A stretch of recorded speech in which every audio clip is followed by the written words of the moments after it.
की आशा कम है। हमारा लंबे समय का जो अनुभव है गायत्री उपासना के संबंध में वो ये है कि मंत्र जप करने की विधियां और कर्मकांड तो वही हैं जो सामान्य पुस्तकों में लिखे हुए हैं या बड़े से लेकर के छोटे लोगों ने किए हैं। किसी को फलित होने या किसी को न फलित होने का मूल कारण यह है कि उनमें उन तीन तत्वों का समावेश करना लोग भूल जाते हैं जो किसी भी उपासना का प्राण है। एक तथ्य ये जुड़ा हुआ है कि अटूट श्रद्धा होनी चाहिए। श्रद्धा की एक अपने आप में शक्ति है। जैसे बहुत सारी शक्तियां हैं, बिजली की शक्ति है, भाप की शक्ति है, आग की शक्ति है, उसी तरीके से श्रद्धा की भी एक शक्ति है। पत्थर में से देवता पैदा हो जाता है, झाड़ी में से भूत पैदा हो जाता है, रस्सी में से सांप पैदा हो जाता है, न जाने क्या सिक्का पैदा हो जाता है श्रद्धा के आधार पर। अगर हमारा किसी मंत्र के ऊपर, जप उपासना के ऊपर अटूट विश्वास है, प्रगाढ़ निष्ठा और श्रद्धा है, तो मेरा अब तक का अनुभव ये है उसको चमत्कार मिलना चाहिए, उसके लाभ सामने आने चाहिए। जिन लोगों ने श्रद्धा के विहीन उपासनाएं की हैं, श्रद्धा से रहित उपासनाएं की हैं, केवल मात्र कर्मकांड संपन्न किए हैं, केवल मात्र जीव के नाम से जप किए हैं और उंगलियों की सहायता से मालाएं घुमाई हैं, लेकिन मन में श्रद्धा उत्पन्न न कर सके, विश्वास उत्पन्न न कर सके, ऐसे लोग खाली हाथ रह गए। बहुत सारा जप करते हुए भी अगर अटूट श्रद्धा और विश्वास के साथ उपासना की जाए तो ये एक पहलू ऐसा है जिसके आधार पर हम ये आशा कर सकते हैं कि हमारे अच्छे परिणाम निकलने चाहिए और उपासना को पूरा लाभ देना चाहिए। एक दूसरा, उपासना को सफल बनाने के लिए परिष्कृत व्यक्तित्व होना नितांत आवश्यक। परिष्कृत व्यक्तित्व का मतलब यह है आदमी चरित्रवान हो, आदमी लोकसेवी हो, सदाचारी हो, संयमी हो, अपने व्यक्तिगत जीवन को श्रेष्ठ और समुन्नत बनाए रखने वाला हो। अब तक ऐसे ही लोगों को सफलता मिली है।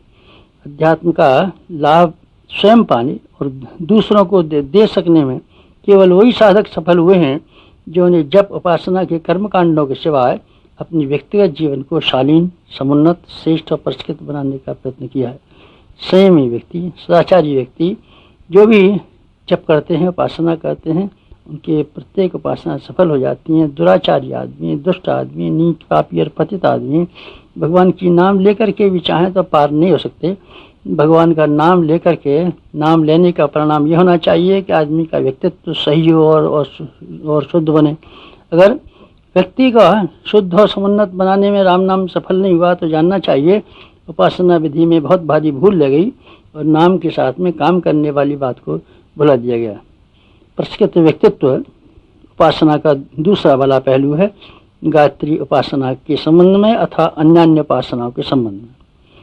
तीसरा, हमारा अब तक का अनुभव यह है कि उच्च स्तरीय जप और उपासनाएं तब सफल होती हैं जब आदमी का दृष्टिकोण और महत्वाकांक्षाएं भी ऊंची हों। घटिया उद्देश्य लेकर के, निकृष्ट कामनाएं और वासनाएं लेकर के अगर भगवान की उपासना की जाए और देवताओं का द्वार खटखटाया जाए तो देवता सबसे पहले कर्मकांडों की विधि और विधानों को देखने की अपेक्षा ये मालूम करने की कोशिश करते हैं कि इसकी उपासना का क्या उद्देश्य है, किस काम के लिए करना चाहता है। अगर उन्हीं कामों के लिए जिसमें कि आदमी को अपने मेहनत और परिश्रम के द्वारा कमाई करनी चाहिए और मेहनत के द्वारा लाभ प्राप्त करने चाहिए, उसको सरल और सस्ते तरीके से पूरा कराने के लिए देवताओं का पल्ला खटखटाता है तो वो उसके व्यक्तित्व के बारे में समझ जाते हैं कि ये कोई घटिया आदमी और घटिया काम के लिए हमारी सहायता चाहता है। देवता भी बहुत व्यस्त हैं, देवता सहायता करना तो चाहते हैं, लेकिन देवता सहायता करने से पहले ये तलाश करना चाहते हैं कि हमारा उपयोग कहाँ किया जाएगा, किस काम के लिए किया जाएगा। घटिया काम के लिए उनका उपयोग किया जाने वाला है तो वो कदाचित ही कभी किसी के साथ सहायता करने को तैयार होते हों। ऊंचे उद्देश्यों के लिए देवताओं ने हमेशा सहायता की। मंत्र शक्ति और भगवान की शक्ति भी उन्हीं लोगों के लिए सुरक्षित रही है जिनका दृष्टिकोण ऊंचा रहा है, जिन्होंने किसी अच्छे काम के लिए, ऊंचे काम के लिए भगवान की सेवा और सहायता चाहिए है, उनको बराबर सेवा सहायता मिली है। ये तीन बातों को हमने प्रयत्न किया कि हम इस गायत्री उपासना में प्राण संचार करें। प्राण संचार अगर होंगे तो प्राणवान चीज हर काम चमत्कार यदि होती आ जाती है और सफल होती चली जाती है। हमने अपनी व्यक्तिगत जीवन में जो 24 लाख के 24 महापुरुषण किए 24 साल में, जप अनुष्ठानों की विधियों को संपन्न किया सही, उसके साथ साथ में जो नियमोपनियम थे वो पालन किए, ये भी सही है। लेकिन हर एक को ये ध्यान रहना चाहिए कि हमारी उपासना में कर्मकांडों का और विधि विधानों का जितना ज़्यादा स्थान है उससे कहीं ज़्यादा स्थान इस बात के ऊपर है, हमने उन 3 बातों को जो आध्यात्मिकता की प्राण समझे जाते हैं हमने पूरा करने की कोशिश की है।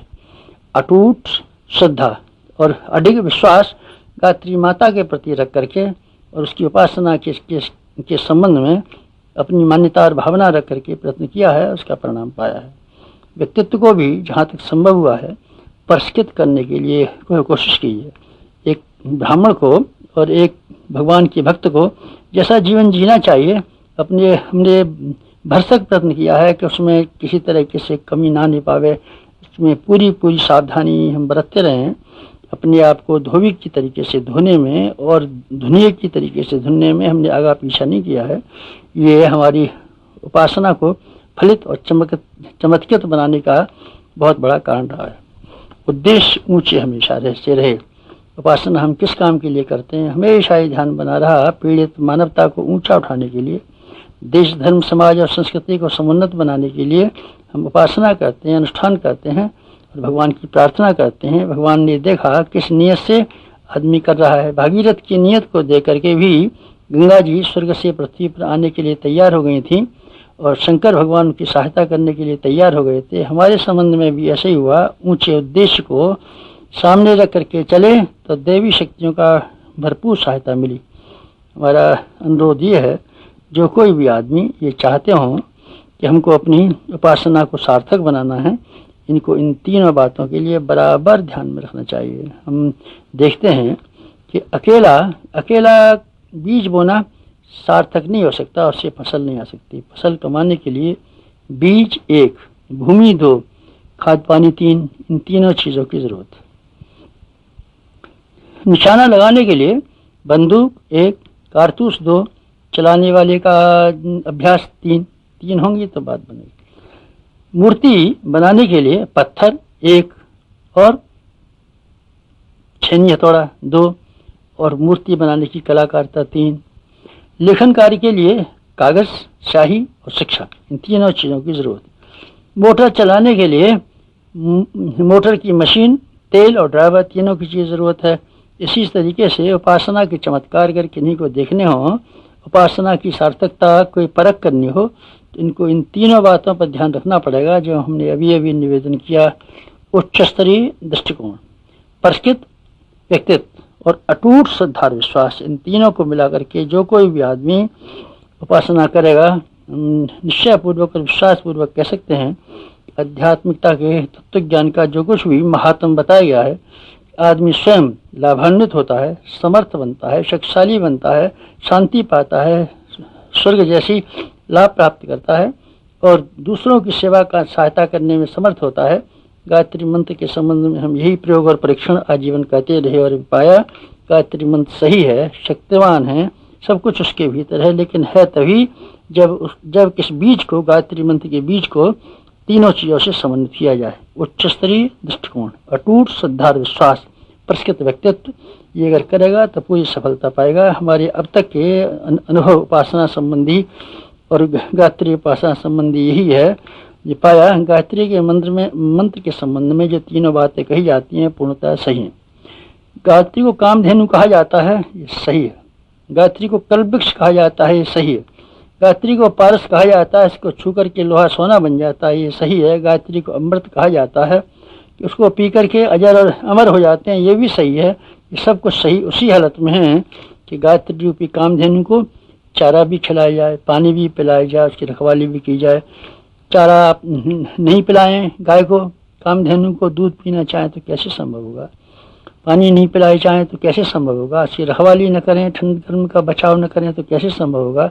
गाय दूध देती है, सही है, लेकिन साथ साथ में ये भी सही है इसको परिपुष्ट करने के लिए, दूध पाने के लिए इन 3 चीज़ों की ज़रूरत है, जो कि मैंने अभी आपको निवेदन किया। अंधकार कितना ही हो पर सूरज कभी न हारा है, हम युग का संकल्प हमारा।